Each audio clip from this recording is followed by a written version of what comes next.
A esquerda brasileira, o governo do Lula e o STF já fizeram muitos movimentos no sentido de apelar para uma chancela internacional, as suas posturas políticas internas, a sua maneira de lidar com os problemas internos.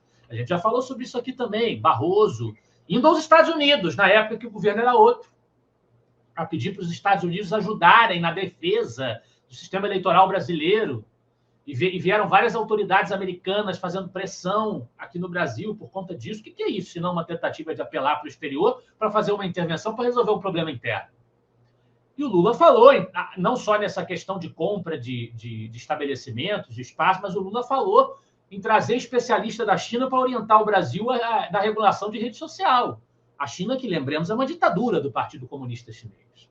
Mas eu queria chamar a atenção ainda dentro do artigo da Kátia para uma parte em que ela fala, já que você provocou a discussão sobre a legitimidade da Magnitsky, problema da soberania, enfim, da legalidade do que está sendo feito, que a gente também já introduziu, de certa maneira, no começo da nossa conversa hoje, eu queria chamar a atenção para uma parte do artigo em que a Kátia faz referência ao fato de que a sanção contra a doutora Barcy, contra a esposa, né, do Alexandre de Moraes, não foi a extensão de quaisquer efeitos condenatórios, na palavra dela, até porque o ocupante da Casa Branca carece de jurisdição para a imposição de condenações. Ninguém está condenando ninguém a nada nas decisões do Trump em relação à aplicação da Magnitsky. A sanção decretada contra a advogada soou como medida corriqueira no combate a organizações criminosas,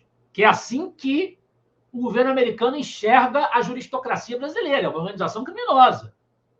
Alexandre de Moraes comanda um aparelho que viola direitos humanos e que agride os interesses dos Estados Unidos, dos cidadãos que legalmente residem lá e das companhias que legalmente operam lá e cujos serviços os brasileiros utilizam. Essa é a lógica por detrás da Magnitsky, da aplicação dela. Medida corriqueira no combate a organizações criminosas cujas operações só chegam a ser sufocadas com êxito mediante o congelamento de ativos das fontes financiadoras. E a esposa e o escritório são fontes financiadoras. Aliás, mais um desnudar do absurdo do meio jurídico brasileiro.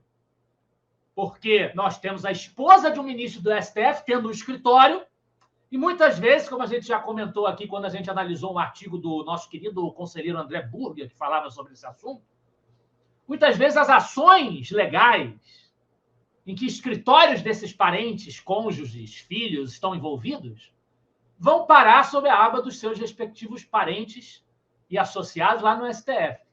Então, há um sistema totalmente errado de incentivos, que todo mundo sabe que está errado, que a lei não permite, e tudo bem, todo mundo já se acostumou com isso, como se fosse uma coisa normal.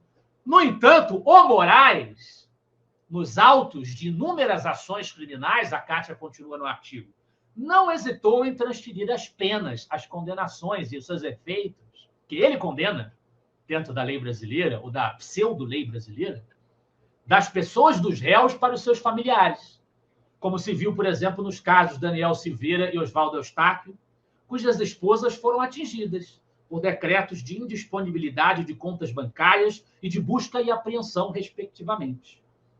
Meu Deus! A esposa do Moraes está sendo atingida, tadinha! Que absurdo, que desumano! E o que o Moraes fez com as esposas dessas pessoas?